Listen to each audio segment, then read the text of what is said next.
What's up mga kagusla? Magluluto tayo ng, magsasangag tayo ng kanin mga kagusla. Magsasangag tayo ng kanin mga kagusla. So mainit na yung ilalagay na natin yung ayan bawang, maraming bawang at saka sibuyas. Ganun ako magluto ng bahaw. So kaya sayang din naman pag hindi natin isangag yung bahaw sa panahon ngayon kailangan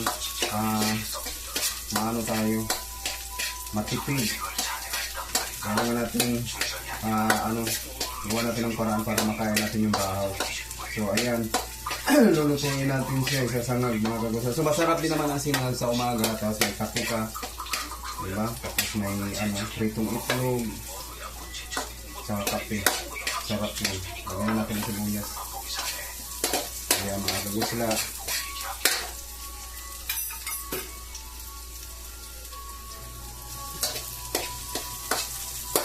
Ayan, naamoy na natin ang aroma ng bawang.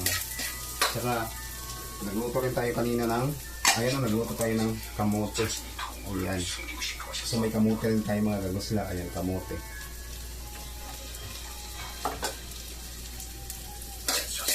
Bakit kaya mabango ang bawang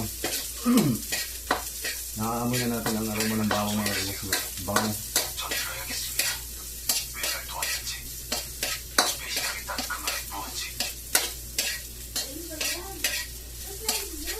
Ayan mga kagusla. Santayin na natin muna. Okay. So ilagay na natin mga kagusla ang kanin. Lagay natin. Ayan mga kagusla Ayan.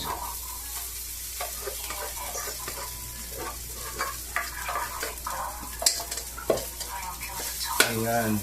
So ilagay na natin ang kanin mga kagusla. So, asan namin siya i-mix. Ayan. Ayan. Ganyan lang mga kagusla magluto ng sinangag na kanin. Napakasimple lang gawin ito mga kagusla. Diba? Madali lang. Kahit nga maliit na bata, kayang gawin to Tayo pa kayong matatanda na. Ayan. Kung hindi ka tamad magluto, kaya mo yan mga kagusla. Diba? Tubig. Ayan mga kagusla, so kayo. Tapos lalagyan na natin ito ng kunting asin. Ayan, asin lang mga kagusla ayan. Bubudburan natin ng kunting asin. So tama na yun mga kagusla. Ayan mga kagusla. Diba? Ayan. So, di ba sayang naman pag itatapon natin yung bahaw, So, sa panahon ngayon, sa panahon ngayon mga kagusla, bawal na magtapo ng bahaw na kanin kasi ang bigas ay mahal. So, kailangan gawa natin ng paraan. Ayan. Solve na yung ating agahan. Solve na yung ating agahan mga kagusla. Di ba? Haba na ng ating video. So mga kagusla, ito na yung ating sinangag na kanin mga kagusla. Ito na. Ayan na mga kagusla, yung ating sinangag na kanin. So magluluto naman tayo ng itlog. Okay.